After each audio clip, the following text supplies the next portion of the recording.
Good morning students. जैसा कि पिछली क्लास में हमने आपको बताया था कृत्रिम कायिक जनन के भाग, जिसमें हम बता रहे थे आपको वायुदाब या गुटी बांधना।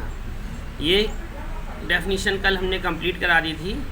उसके बाद अगली डेफिनीशन का नाम है 4 नंबर है, जिसका नाम है शाखा बंधन या अंतःपाचन।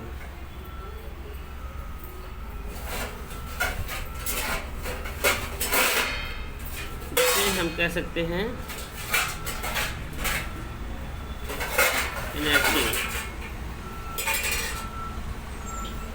तो शाखा बंधन या अंतःपाचन क्या है समझेंगे।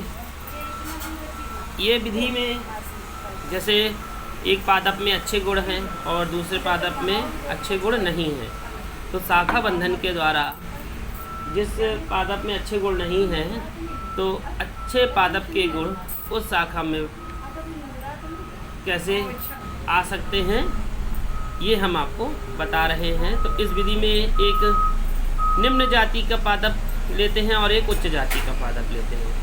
तो निम्न जाति के पादप उच्च जाति के पादप के तने से जोड़ दिया जाता है। दोनों पादपों के तने के एक और छाल को छीलकर निकाल दिया जाता है। इसके बाद दोनों हिस्सों को आपस में जोड़ देते हैं और रस्सी से बांध देते हैं। कुछ समय पश्चात दोनों पादप जुड़ जाते हैं।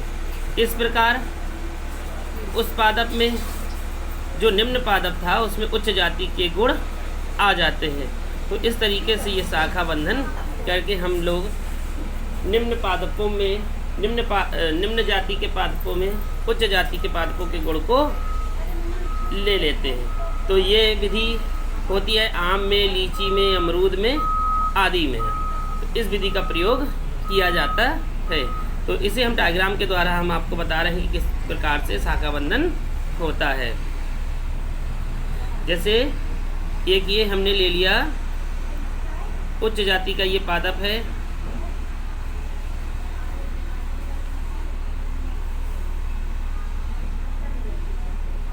और इसकी एक शाखा यहाँ गई हुई है।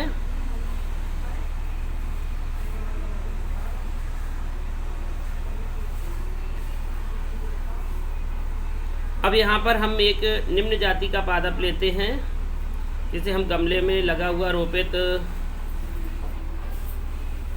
है, और इसकी एक शाखा को हम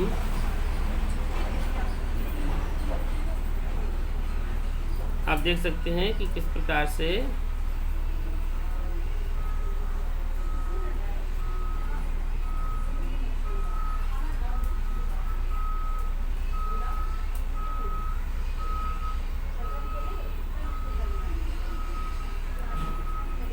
तो आपने ये देखा कि ये दोनों में शाखा बंधन इस प्रकार से कर दिया गया। फिर इनको क्या किया कि यहाँ से इसे छील कर यानी कि दोनों की छाल निकाल ली, फिर इसे आपस में चिपका दिया। चिपकाने के बाद इसे फिर क्या किया, इसे रस्सी से इसके ऊपर लेप कर दिया गया मिट्टी का, फिर इसे रस्सी से बांध दिया कि इससे ये अलग ना हो और कई दिनों तक ये बंधे रहें। तो कुछ समय के पास ये स्थिति आती है कि इसके जो उच्च पादप की जाति के गुण है वो निम्न पादप में चले जाते हैं।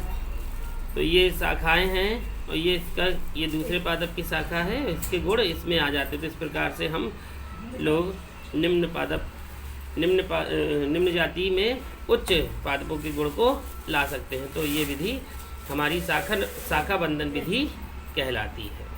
इसके बाद हम आपको अब अगली विधि पर ले चलते हैं। उसका नाम है पैबंद लगाना या रोपण या निरोपण। तो रोपण या निरोपण से हम कह सकते हैं वाई ग्राफ्टिंग।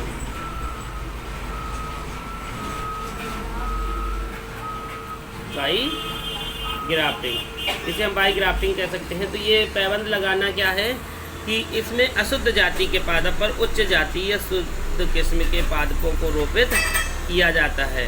ये भी निम्न विधियों के द्वारा होता है। तो सबसे पहले जो इसमें एक विधि आती है उसे हम कहते हैं कशारोपण।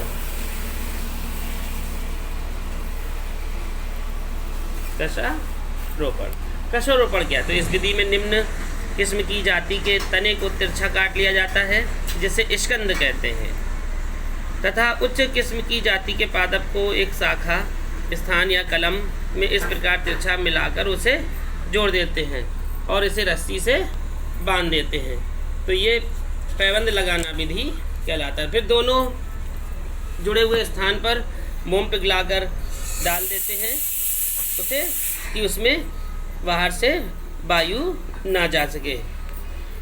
ये आम, सेब, नाशपाती, नींबू, अमरूद आदि पादपों में इस विधि का प्रयोग किया जाता है। तो कशारोपण विधि किस प्रकार से होती है ये हम आपको डायग्राम के द्वारा बताएंगे। कि ये हमने लिया एक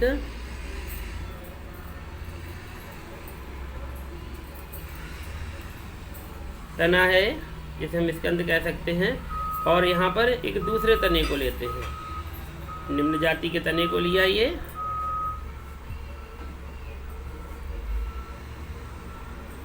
और दोनों को देखिए तिरछा काटा। तिरछा काटने के बाद इसे इस प्रकार से दिखा रहे हैं कि दोनों आपस में चिपक जाएं।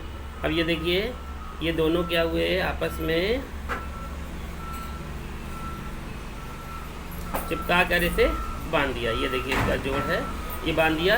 फिर इसे क्या करते हैं, हम रस्सी के द्वारा बांध देते हैं जिससे ये खुल ना सके। फिर इसके बाद हम इस पर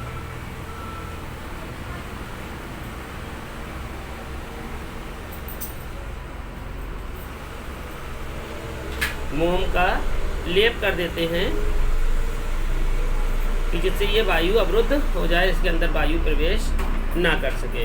और कुछ समय के बाद हम देखते हैं कि ये उच्च जाति के गुण निम्न पादप के गुणों में चले जाते हैं। तो ये विधि हमारी कशारोपण विधि कहलाती है। इसी प्रकार से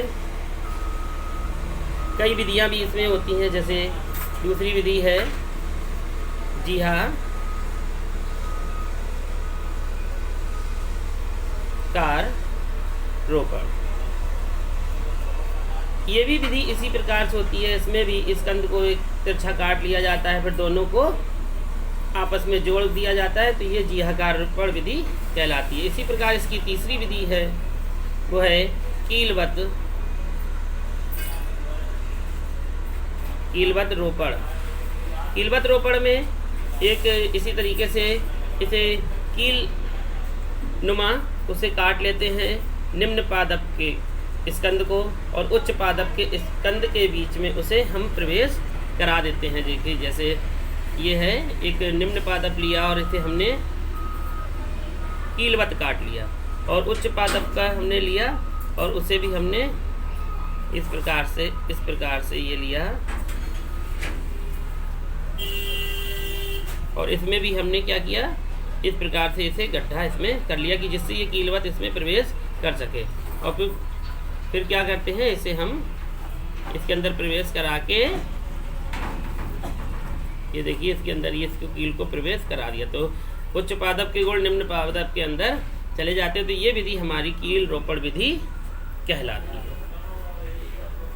इसके बाद अब ये आपका था पैबंद लगाना या रोपण या निरोपण विधि। अब इसके बाद हम आपको अगला नंबर पढ़ा रहे हैं, वो है कलिका रोपण। तो ये आपकी है कलिका रोपण।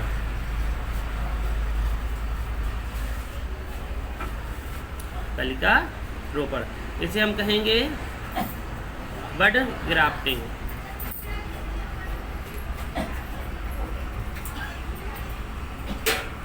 बड ग्राफ्टिंग, कलिका रोपण। तो इस विधि में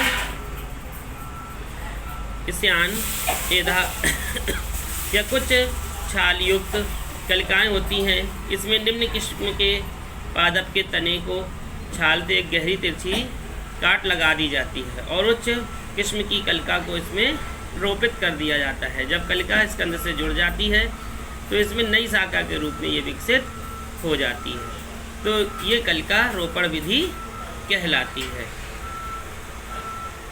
तो ये आपकी थी कलिकारोपण विधि।